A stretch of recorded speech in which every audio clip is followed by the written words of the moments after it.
Cynthia opens the door after the doorbell rings twice. Standing before her is her husband, Timothy, who disappeared 5 months ago without a phone call or any trace of where he had been.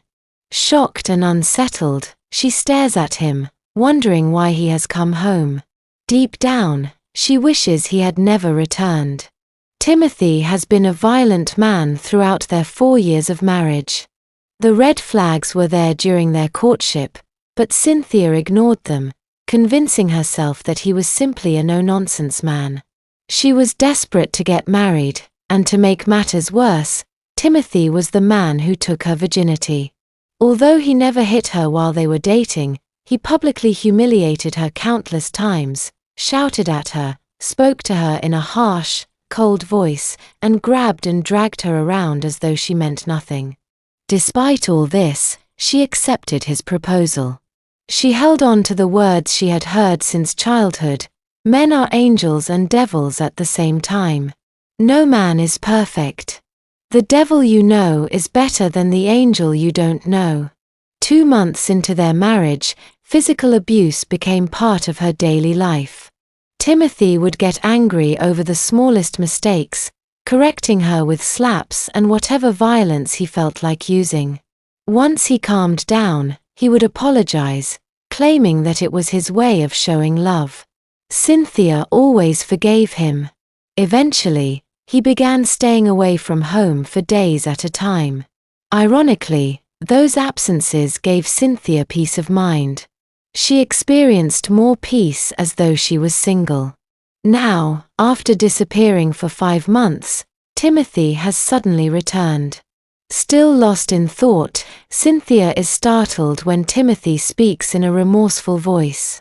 He looks genuinely sorry, like a completely different man. He steps forward, hugs her tightly, rests his head on her shoulder, sighs softly, and whispers, "I missed you." Then he walks upstairs to their bedroom, leaving Cynthia standing there in confusion. After locking the door, she joins him upstairs. The bedroom is empty, but she hears the shower running. She patiently waits until he finishes.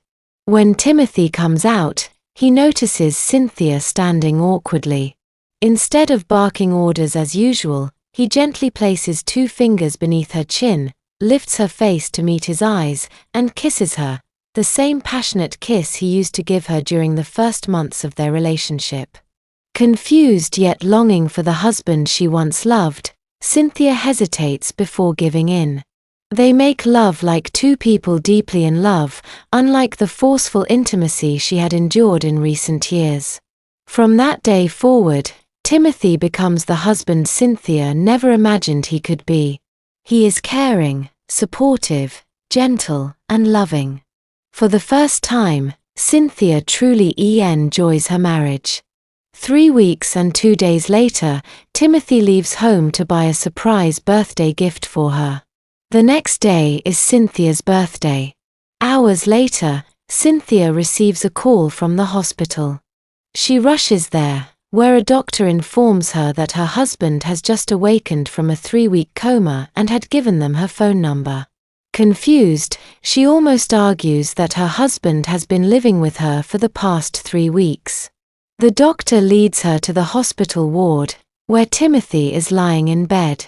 The moment he sees her, he gives her the same cold stare that once terrified her.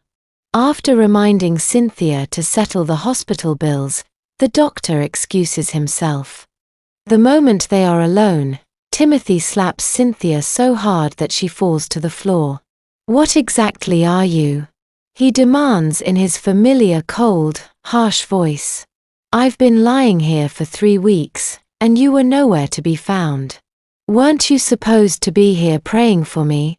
Still trying to understand what is happening, Cynthia apologizes instead of arguing. She tells him she is going to pay the bills and leaves the room. She asks the doctor how a man who has been in a coma for 3 weeks could also have been living at home during the same period. The doctor admits he has no explanation. After settling the bills, Cynthia takes Timothy home. Within days, His constant complaints and abusive behavior return.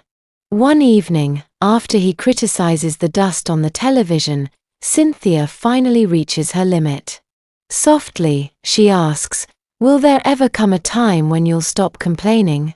Can you ever change? If not for this marriage, then at least for me." Timothy glares at her. "I am the man of this house," he says. "I won't overlook anything. And if I ever decide to change, it won't be because of a woman." Cynthia sighs deeply. "I wish you were still in your coma," she says quietly. "I can't do this anymore. I'm tired of this marriage."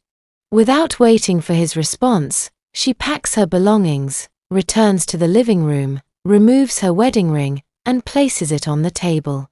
"I'm done," she tells him. "I'll send you the divorce papers." Timothy reminds her that he was the man who took her virginity and insists the marriage can never end. "Have you forgotten?" he asks. "You promised yourself that only one man would ever see your nakedness. You told me that. If another man ever touched you, you'd never forgive yourself. You have no choice, Cynthia. This is us. Stop being childish. That's what always annoys me." Looking at him with disgust, Cynthia replies, "If you go back into that coma and return to me as the man who loved me, I would stay in this marriage. But I can't stay with this version of you anymore." She picks up her bag and walks out of the house without looking back. Timothy doesn't stop her. He is convinced she will come running back. Thanks for listening. I hope you enjoyed it as much as I enjoyed telling it.